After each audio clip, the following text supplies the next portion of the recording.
Commander Alex Mitchell sat at his desk in the human embassy on Centaur Prime. The room was quiet except for the soft hum of the air system. His coffee had gone cold hours ago. He hadn't moved from his chair since the broadcast began. On the large screen in front of him, purple flashes of light took away human lives one by one. The Centauri soldiers moved with cold efficiency through rows of kneeling colonists. Men, women, and even children from New Eden Colony were being killed on live video for the whole galaxy to see. Alex's hands gripped the edge of his desk so hard his knuckles turned white. He had visited New Eden last year.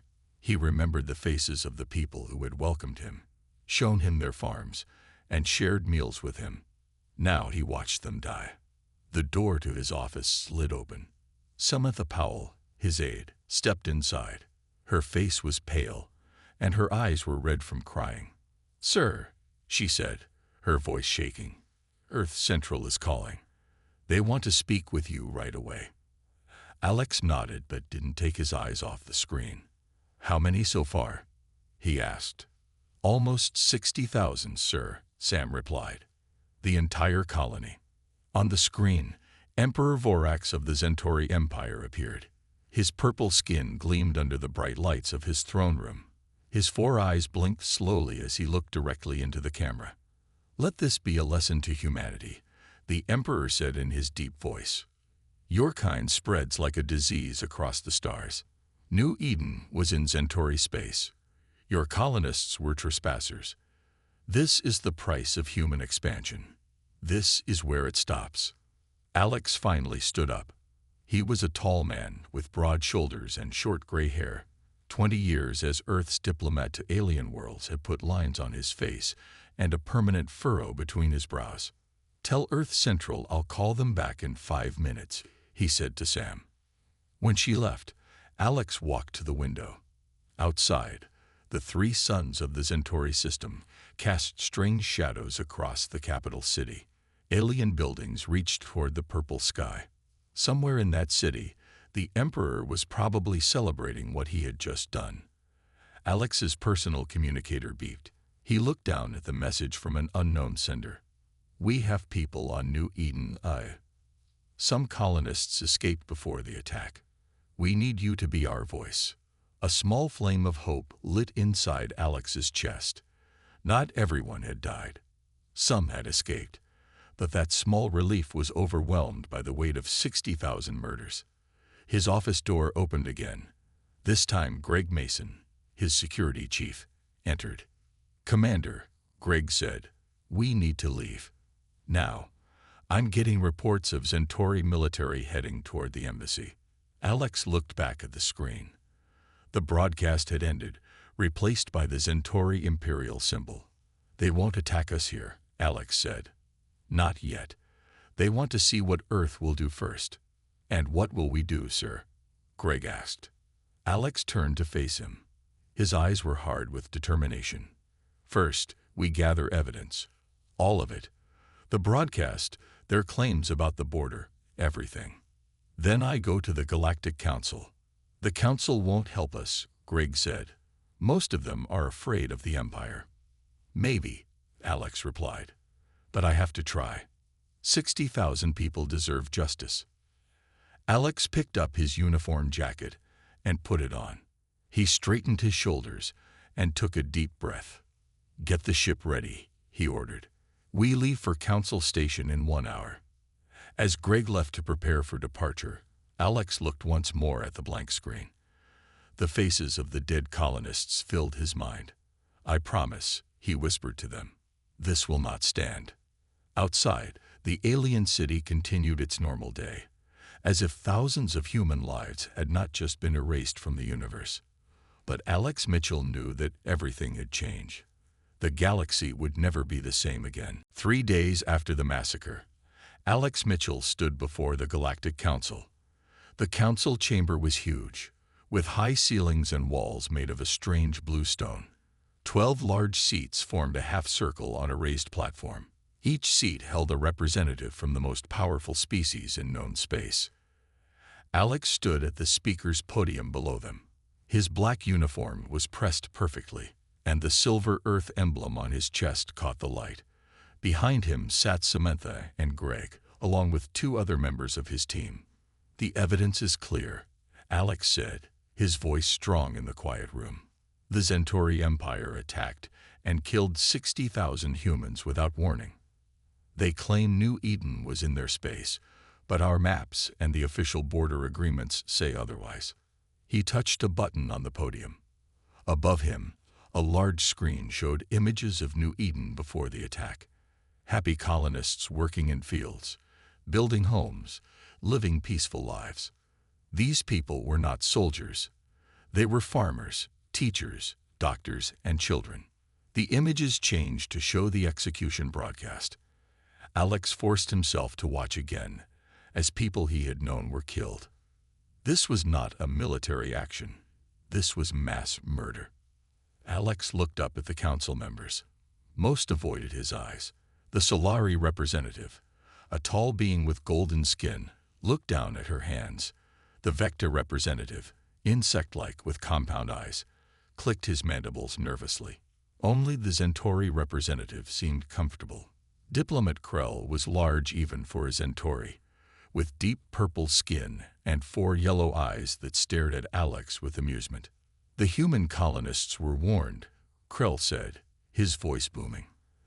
"That sector has been claimed by the Centauri Empire for generations. The humans ignored 3 requests to leave." "That's a lie," Alex said, his temper flaring. "We have no record of any warnings. And the border was established 50 years ago by this very council." The council chief, an ancient being from a species called the Mu, raised a long-fingered hand for silence. "Commander Mitchell," the chief said in a whispery voice, "while this incident is unfortunate, we must consider the greater peace of the galaxy. Perhaps we can accept this as a misunderstanding and move forward." Alex stared at the chief in disbelief. A misunderstanding.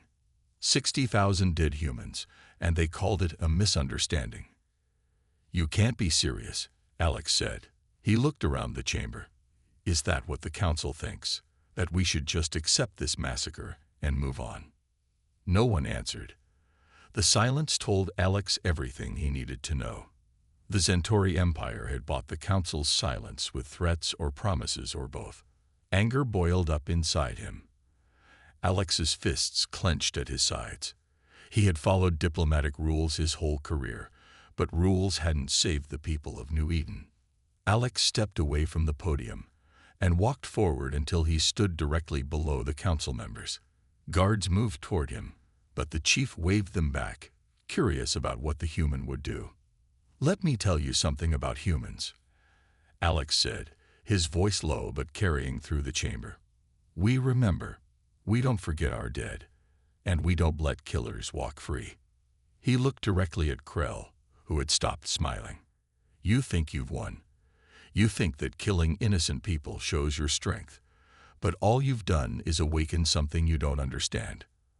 Alex turned to face all the council members.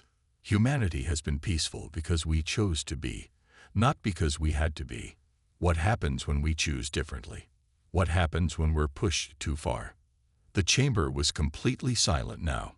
Even the guards stood frozen. "I came here seeking justice through law," Alex continued. "But if there is no justice here, we will find it elsewhere." A guard stepped forward and placed a hand on Alex's shoulder. "Your time is up, Commander," the guard said. As Alex was escorted out, he noticed several younger council members whispering to each other. Their faces showed concern. Maybe his words had reached someone after all. Outside the chamber, Samantha waited for him. "What now, sir?" she asked. Alex looked back at the closed council doors. "Now we try another way." Back at his temporary quarters on Council Station, Alex paced the small room. Their ship would leave in 6 hours, and he still had no idea what to do next. The council had failed him. Failed humanity. Failed the 60,000 dead. A soft knock on his door interrupted his thoughts. Alex looked at the security screen. A woman he didn't know stood outside. "Who is it?" he asked through the intercom. "Lieutenant Kira Davis, Earth Intelligence," she replied quietly. "I need to speak with you, Commander. It's urgent." Alex hesitated, then opened the door. The woman who entered was tall and athletic, with dark skin and short black hair. She wore civilian clothes, but her posture was military. "How do I know you're really Earth intelligence?" Alex asked. Kira handed him a small device. When he pressed his thumb to it, it displayed his own security clearance and then information about Lieutenant Davis. It was genuine. "Why are you here, Lieutenant?" Alex asked, returning the device. "To tell you that you're not alone," Kira said. She looked around the room, then pulled out another device that created a soft humming noise. "Anti-listening field," she explained. "Now we can talk freely." She sat down and gestured for Alex to do the same. "Earth has been preparing for something like this for years," she said. "The military never trusted the Centauri Empire. We have assets in place. People, ships, weapons." Alex leaned forward. "Why wasn't I told about this?" "You're a diplomat, sir. Your job was to try the peaceful way first." Kira's expression was serious. "But now we need both approaches." "What do you mean?" "After your speech today, 3 council races contacted us secretly. The Solari, the Vecta, and the Norillians. All 3 have suffered from Centauri aggression, but they've been too afraid to stand against the Empire alone." Hope flickered in Alex's chest. "They want to help us." Kira nodded. "They were impressed by your words, by your courage. They think humanity might be strong enough to lead a coalition against the Empire." Alex stood up and walked to the window. The station rotated slowly, giving him a view of stars and then the planet below. "A coalition," he said quietly. "That could work. The Centauri are powerful, but they couldn't fight 4 species at once." His communicator beeped. It was a message from an encrypted source. Alex opened it and saw the face of a man he didn't recognize. "Commander Mitchell," the man said. "I'm Lieutenant William Garcia. I can't tell you where I am, but I've sent you a file with Centauri defense information. It should reach you through secure channels in about an hour." The message ended. Alex looked at Kira with surprise. "We have people on Centaur Prime?" he asked. "We have people everywhere, sir," Kira replied with a small smile. "The Centauri think they're superior to humans in every way. They never considered that we might have infiltrated their world years ago." Alex felt a strange mix of pride and shock. Earth had been preparing for this conflict without his knowledge. While he had been trying to build peaceful relations, others had been getting ready for war. "The file from Lieutenant Garcia will contain defense schematics for key Centauri military installations," Kira explained. "The kind of information our coalition partners would find very valuable." Alex sat down again, his mind racing with possibilities. "We need to contact Earth immediately," he said, "and then reach out to these potential allies." Kira nodded. "Already arranged. There's a secure communication room in the lower levels of the station. We can use it in 2 hours when the Centauri representatives are at their formal dinner." For the first time since the massacre, Alex felt something besides grief and anger. He felt purpose. The path forward was becoming clear. "The Centauri think they've won," he said. "They think humanity will back down or fight alone and lose." "They're wrong," Kira said. "Yes," Alex agreed, his eyes hardening with determination. "They have no idea what's coming." Far from Council space, in the remote Epsilon sector, Admiral Olivia Chen stood on the bridge of her ship. The view screen showed a massive fleet of vessels, unlike any others in human space. They were sleek and dark, with strange blue lights glowing along their hulls. This was the Ghost Fleet, humanity's secret weapon and Olivia's command for the past 3 years. "Admiral," said Commander Jason Reyes as he approached. "The final systems check on all ships is complete." Olivia nodded. She was a small woman with gray-streaked black hair pulled back in a tight bun. Her uniform was black with silver trim, different from the standard Earth Fleet uniforms. The Ghost Fleet operated outside normal chains of command. And the quantum displacement drives? She asked. All functioning at optimal levels, Jason replied. The technicians just finished the final adjustments. We can move at your order. Olivia walked to the large holographic display in the center of the bridge. It showed the positions of all 15 ships in her fleet. They weren't many compared to the thousands of vessels in the Centauri Armada, but these ships were special. Show me the Centauri defense grid, she ordered. A hologram changed to display the known Centauri military installations and patrol routes. Red dots representing enemy ships moved in predictable patterns throughout their territory. They're so confident, Olivia said quietly. Look at those patrol patterns. Basic and unchanged for years. They've never been seriously challenged, Jason pointed out. The Centauri haven't fought a real war in over a century. That's about to change. A young officer approached with a datapad. Admiral, we've received a coded message from Commander Mitchell. Priority Alpha. Olivia took the pad and read the message. Her expression remained calm, but her eyes lit up with purpose. The coalition is forming, she announced to her senior officers who had gathered around the display. 3 council races are joining with Earth against the Centauri. A small cheer went up from the bridge crew. There's more, Olivia continued. Our operative on Centaur Prime has transmitted complete defense schematics for their key military installations. She tapped controls on her pad, and a holographic display updated with new information. Now they could see the weak points in the Centauri defenses, the blind spots in their sensor networks. This changes everything, Jason said, studying the new data. We can bypass their outer defenses completely. Olivia nodded. Prepare the fleet. Operation Nemesis is now active. All ships will deploy in 72 hours. As the officers moved to carry out her orders, Jason remained beside her. We're really doing this, he said quietly. We're going to challenge the most powerful empire in the galaxy. Olivia looked at him. You have doubts, Commander. Jason shook his head. Not about our ships or our people, but the Centauri have ruled space for 1,000 years. They have resources we can only dream of. They do, Olivia agreed. But they also have weaknesses, arrogance, complacency, and cruelty. She turned back to the hologram, where 15 small blue dots represented her fleet. The Centauri believe they can kill our people without consequences. They believe we're weak because we value life, because we seek peace when possible. Her voice hardened. But they've never seen humans at war. They've never seen what we can do when pushed too far.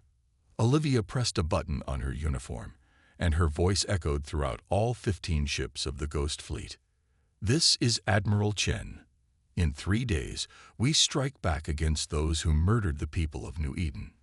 We fight not just for revenge, but for justice, for the right of all species to exist without fear of extinction. She paused, looking around at her crew, seeing determination in their eyes. The Centauri think they've taught humanity a lesson. In 3 days, we will teach them one instead. As her words ended, the bridge was silent.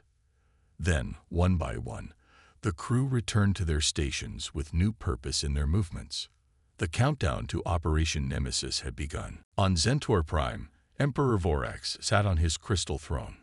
Golden light from the 3 suns poured through the tall windows of the throne room. Around him, his advisors waited nervously. You worry too much, Vorax said, his 4 yellow eyes blinking slowly. The humans are weak. They talk of justice while their representatives beg the council for help. General Malak stepped forward. Unlike the Emperor, he wore simple military armor instead of fancy robes. His purple skin was darker than most Centauri, marked with scars from old battles. My Emperor, Malak said, bowing his head, our intelligence suggests the humans are preparing some kind of response. We should increase our border patrols. Vorax waved a 4-fingered hand dismissively. The humans have no ships that can match ours. Their weapons are primitive. Their space drives are slow. Even primitive creatures can be dangerous when cornered, Malak warned. The Emperor laughed, a sound like grinding stones. Is the great General Malox afraid of humans? Perhaps I need a new military leader. The other advisors looked down, not wanting to witness Malox's humiliation, but the general stood firm. I respect all enemies until they are defeated, Malox said. That is why I have won every battle you have sent me to. Before the Emperor could respond, the throne room doors opened. Krell, the chief scientist, hurried in. His robes fluttered around his thin body as he approached the throne and bowed. My Emperor, forgive the interruption, Krell said. Our border sensor network has detected unusual readings, strange gravitational disturbances in sectors 7 through 12. Explain, Vorax demanded. Krell pulled out a data pad and projected images into the air. They showed wave patterns and energy readings. We don't know what's causing them, Krell admitted. They appear and disappear randomly. Our scientists have never seen anything like this. Space anomalies, the Emperor said with another dismissive wave. The galaxy is full of strange phenomena, Krell. Is this why you interrupt my war council? Krell bowed again, lower this time. I thought it might be important, my Emperor. The readings began 3 days ago, after the human ambassador's speech to the council. General Malox looked sharply at Krell. Show me these readings again, he ordered. As Krell displayed the data, Malox studied it carefully. His expression grew more serious. My Emperor, he said, with your permission, I will order additional patrols along our outer defenses. Vorax sighed with impatience. Do what you wish, General. But tonight you will attend my victory celebration. All my high commanders will be there to toast our show of power against the humans. As you command, Malox said, bowing. As the advisors filed out of the throne room, Malox pulled Krell aside. Meet me in my command center in 1 hour, he said quietly. Bring all your data on these anomalies. Yes, General, Krell whispered. There's something else you should know. Some of our long-range scouts near the human borders have disappeared. No distress calls, no debris. They're just gone. Malox's face darkened. The Emperor may not believe in human threats, but I've studied their history. They fought 3 world wars among themselves before they reached the stars. They don't think like us. What do you mean? Krell asked. We Centauri show our power openly. We want our enemies to see our strength and fear us. Malox looked out a window at the vast city below. Humans are different. When they're truly dangerous, they don't boast. They prepare in silence. Then they strike when you least expect it. In the great hall nearby, Centauri nobles were already gathering for the Emperor's celebration. They laughed and boasted about humanity's cowardice, raising glasses in toasts to the Empire's glory. None of them noticed as the first alerts began flashing on the military command screens. The Ghost Fleet emerged from quantum space at 6 places all at once. The ships seemed to appear out of nowhere, materializing inside Centauri defense perimeters. On the bridge of her flagship Retribution, Admiral Chen watched as her plan unfolded perfectly. All ships report successful emergence, Commander Rice announced. No detection by Centauri defense systems. We have complete surprise. The main view screen showed their target, the massive Centauri military shipyard at Vega 9. Dozens of warships were under construction in the vast complex. Destroying it would cripple the Empire's ability to replace lost vessels. Tactical squadrons, launch now, Olivia ordered. Target power cores and construction base. On her command, smaller fighter craft poured from the Ghost Fleet vessels. Leading the attack was Lieutenant Nicol Martinez, the best pilot in the fleet. Squadron leaders, follow me in, Nicol's voice came over the comm. Remember your training. These Centauri ships are bigger than ours, but they're slow to react. Use that against them. Nicol's fighter dove toward the shipyard, followed by 20 others. The Centauri, caught completely off guard, scrambled to respond. Alarm sirens wailed across the facility as defense turrets swiveled to track the human vessels. But they were too late. The fighters were already among the partially built Centauri warships, firing precise shots at vulnerable points. First target down, Nickel reported as a massive explosion lit up the space around her fighter. Moving to secondary targets. Aboard the Retribution, Olivia received reports from the other attack sites. The Ghost Fleet was striking 5 other key Centauri facilities simultaneously.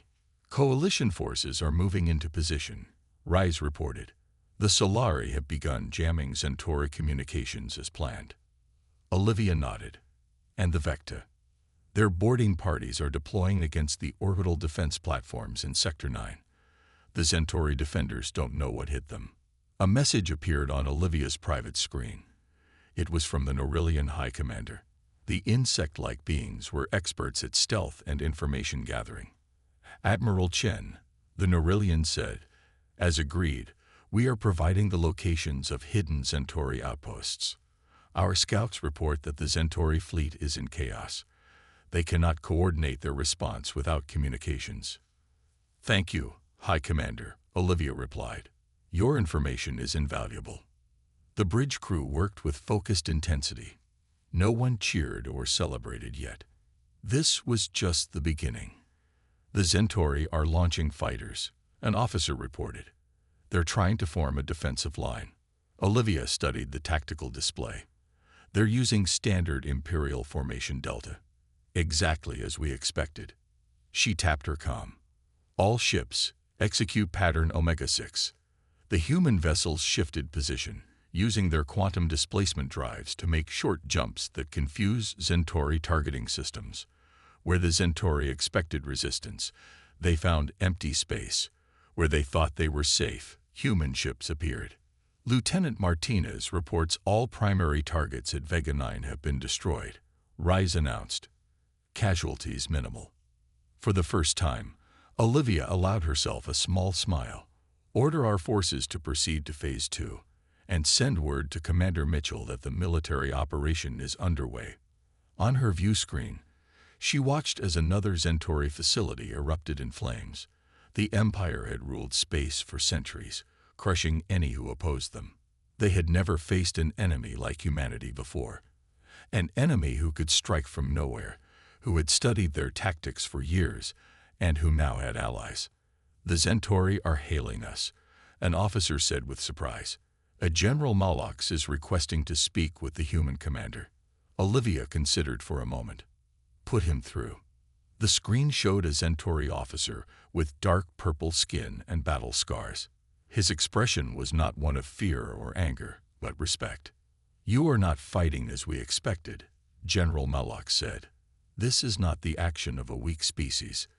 The Empire made a mistake, Olivia replied. You judged us by our patience, not our resolve. So I see, Malox said. This day changes everything. As battles raged across Centauri space, Alex Mitchell and Kira Davis prepared for their own mission. They stood in a small hangar on a Solari ship, checking their equipment one last time. Are you sure about this? Kira asked, securing a weapon to her belt. Once we're inside the Imperial Palace, there's no easy way out. Alex nodded. This has to be done. The military strikes are important, but true change needs more than just destroyed ships. 4 others joined them. 2 Vecta soldiers with their insect-like bodies covered in light armor, a Norillian communications expert, and Beth Collins, a human tech specialist. The path to the Emperor's inner rooms has been mapped, Beth said, showing them a hologram of the palace. Our inside contact has confirmed that most guards will be responding to the attacks. Security will be lighter than normal. The small ship they would use looked ordinary from the outside, but contained the most advanced stealth technology Earth had developed. It could mask its energy signature and even bend light around its hull to become nearly invisible. Remember, Alex told the team, our goal is not to kill the Emperor. We want justice, not revenge. We need his confession and the evidence of other crimes broadcast to the entire galaxy. They boarded the ship and launched, flying toward Centaur Prime, while battles continued throughout the Empire. The stealth systems worked perfectly. No Centauri sensors detected them as they entered the atmosphere and flew low over the capital city. Look, Kira said, pointing out the viewport. The people don't even know they're at war. Below them, Centauri citizens walked through markets and parks, unaware that their military installations were being destroyed across the galaxy. The ship landed on a hidden platform near the palace, using pathways provided by sympathetic slaves within the Imperial complex. They made their way toward the Emperor's chambers. The Vecta moved silently despite their size, taking down the few guards they encountered without raising alarms. "The throne room is just ahead," Beth whispered, checking her scanner. "The Emperor is inside with only 2 guards." Alex took a deep breath. "This is it. Everyone ready?" They nodded. The Norillian activated a device that would broadcast what happened next to communication hubs across the galaxy. Kira and the Vecta prepared to deal with the guards. They burst into the throne room. The surprised guards reached for their weapons, but were quickly subdued by the Vecta. Emperor Vorax stood from his crystal throne, his 4 eyes wide with shock. "What is the meaning of this?" he demanded. "How dare you enter my palace?" Alex stepped forward. "Emperor Vorax, I am Commander Alex Mitchell of Earth. You are guilty of ordering the execution of 60,000 innocent humans. That broadcast showed your crimes to the galaxy. Now we will show the galaxy justice." The Emperor laughed. "You think you can threaten me in my own palace? My personal guard will be here any moment." The doors to the throne room opened again. Alex tensed, expecting Centauri soldiers. Instead, General Malox entered with several high-ranking officers. They wore their formal uniforms but carried no weapons. "My Emperor," Malox said with a small bow. "Your guard will not be coming." Vorax's face darkened with rage. "Traitor, you dare betray your Emperor." "I serve the Centauri people," Malox replied calmly. "Your cruelty and unnecessary provocations have brought war to our homeworld. Many in the military and government have grown disgusted with your leadership." Alex looked from the Emperor to the general, suddenly understanding. This wasn't just a human mission anymore. It was the beginning of change from within the Empire itself. "The human fleet has destroyed our key military facilities," Malox continued. "Their technology has proven superior to ours, but they offer a path that does not end in total destruction." Alex stepped forward again. "The broadcast is live, Emperor Vorax. The galaxy is watching. This is your chance to admit your crimes and help bring peace." The Emperor looked around, seeing enemies where he had expected loyal subjects. His shoulders slumped as he realized his reign was over. 6 months after what became known as the Centauri Reformation, Alex Mitchell stood on a memorial platform on New Eden, Aya. The colony had been built by survivors and families of those who had died in the massacre. Behind him stood a tall monument with the names of all 60,000 victims carved into black stone. Hundreds of people gathered before the platform. Human faces mixed with Solari, Vecta, and even some Centauri who had come to pay their respects. "We gather today not only to remember those we lost," Alex said, his voice carrying across the quiet crowd, "but to celebrate what their sacrifice helped create, a new beginning for all our peoples." In the months since the Emperor's confession, the galaxy had changed dramatically. The Centauri Empire had been dissolved. In its place, a federation of formerly controlled worlds had formed, each with their own voice in a new council. General Malox, now first speaker of the Centauri Republic, stood near Alex on the platform. The general had led his people through difficult changes. War crime tribunals had brought justice to those responsible for atrocities. Reparations were being paid to victims of imperial aggression. "The path to healing is never easy," Alex continued. "But together, we have taken the first steps. Former enemies now work as partners. The Galactic Council has been reformed with new rules to prevent any single power from controlling others." Alex looked out at the faces watching him. Some still showed pain and grief. Others showed hope. "Those who died here did not die in vain," he said. "Their memory pushed us to seek justice, not just revenge. To build something better from the ashes of tragedy." As Alex finished his speech, Admiral Chen approached him. She wore her formal uniform with new insignia, showing her promotion to fleet commander. "Commander Mitchell," she said, handing him a small datapad. "News from Earth. The coalition we formed during the crisis has evolved into a permanent alliance. The Senate has voted unanimously." Alex took the pad and read the message. His eyes widened in surprise. "They want me to be humanity's first High Ambassador to the Alliance," he said quietly. Chen nodded. "You brought together former enemies to stand against injustice. There's no better choice." Later that evening, Alex stood alone at the memorial. He ran his fingers over some of the names carved in stone. People he had known. People whose lives had been cut short by cruelty and arrogance. Kira Davis approached and stood silently beside him for a moment. "Do you think we did the right thing?" Alex asked finally. "We could have destroyed the Centauri completely. Some people wanted that. And become what we hated." Kira replied. "No, justice isn't about destruction. It's about creating something better." Alex nodded. "When I saw that broadcast, when I watched those people die, I wanted revenge. I wanted the Emperor and his entire empire to pay in blood." "We all did," Kira said. "But we chose a harder path, and look what it created." She gestured toward the new colony. Houses and farms spread out below them. Children played in parks. Schools and hospitals were being built. Life continuing despite the tragedy. "You helped change the course of galactic history," Kira said. "Not bad for a diplomat." Alex smiled slightly. "I'm just one person who refused to accept injustice." As the sun set behind them, they looked up at the stars. Somewhere out there, the new alliance was taking shape. Former enemies were learning to work together. The Reformed Council was creating laws to protect all species. A terrible act of cruelty had led to a more just galaxy, and humanity had found its place among the stars not through conquest or domination, but by standing firmly for justice when it mattered most.